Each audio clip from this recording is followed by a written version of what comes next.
I may have to deepen that slot right there. It's really shallow. And I don't think it's crud. Well, it actually is crud. Sometimes crud will get in there and become just nearly petrified.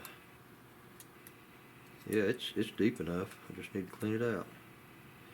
This is the only original screw. The other screw, somebody stuck it in there. It's way too big. It's you can tell by the way these threads are made how old that screw is. It's a really nice old screw there, but it's very old. It's just the way they made threads back then. So if I can find another one like that, at least that the head looks like that, I'll put it back here. You can tell that this one here is a modern screw. It's just the way it's made, and it's actually way too big.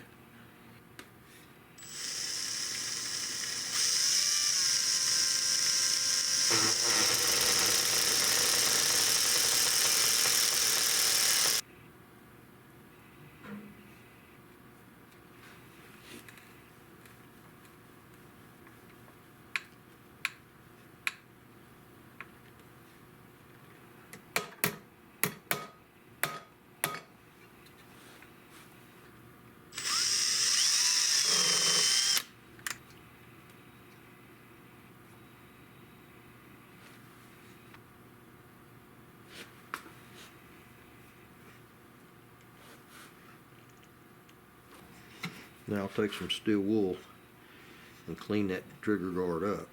While I've got this thing in, I think I'll slip the rifle in place and go ahead and actually put it together. Once that's done, I think I've got to sand a little bit on the very top edge, and then I'm ready to do the finishing, the aging. I'll have to age this thing a little bit. Can't have a brand new looking stock on an old gun.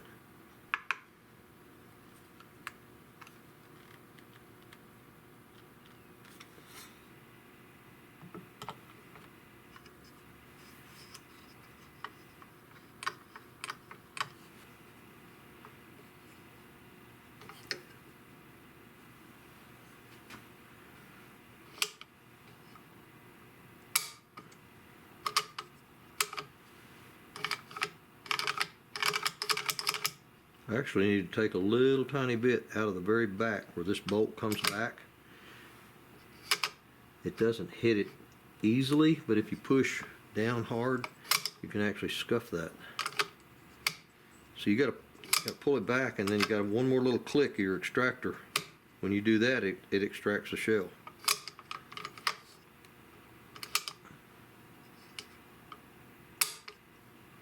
It works.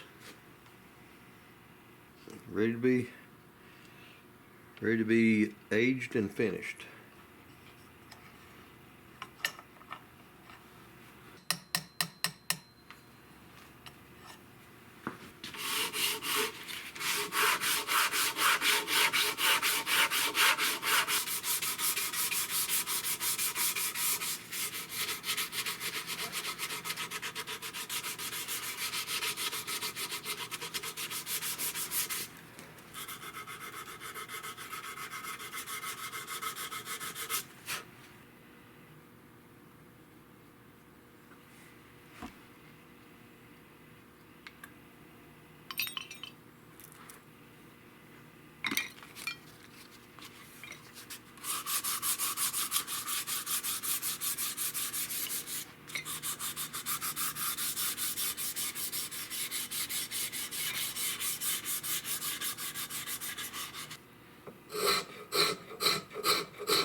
Now, we need a couple more, just, you know, kind of here and there. Just some little scrapes and scratches. You know those days when you miss that squirrel? But everything doesn't look the same kind, so you got to put some other, oh yeah, like where you drug it across the concrete. Yeah, that's good. That's good. Oh. And then you got to try to sort of sand them out. But you don't really sand them out. You just sort of knock the high spots off of them. But you leave that chip in there. You need to actually really hit one right there.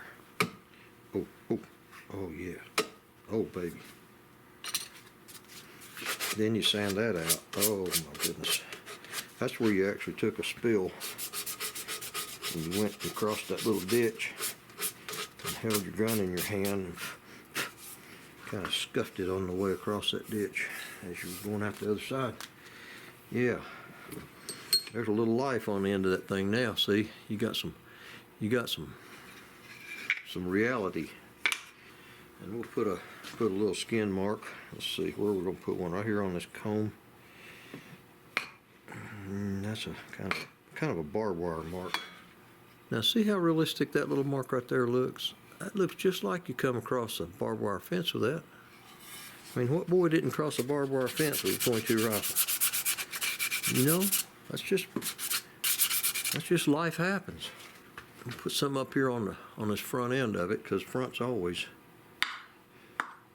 get a little mark here and there.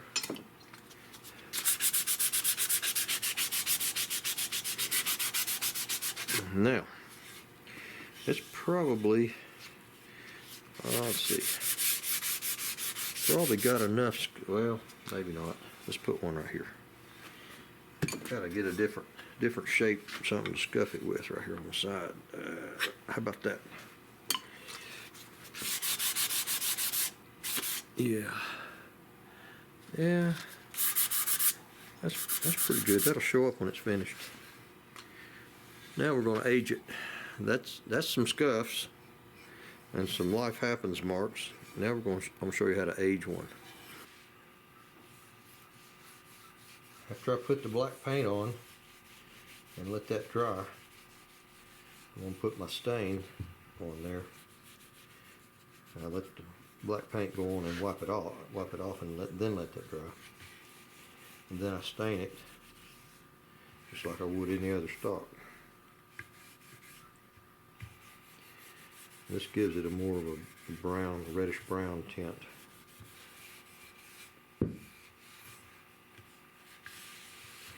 I'll give that a few hours to dry and I'll come back and start putting my finish on there.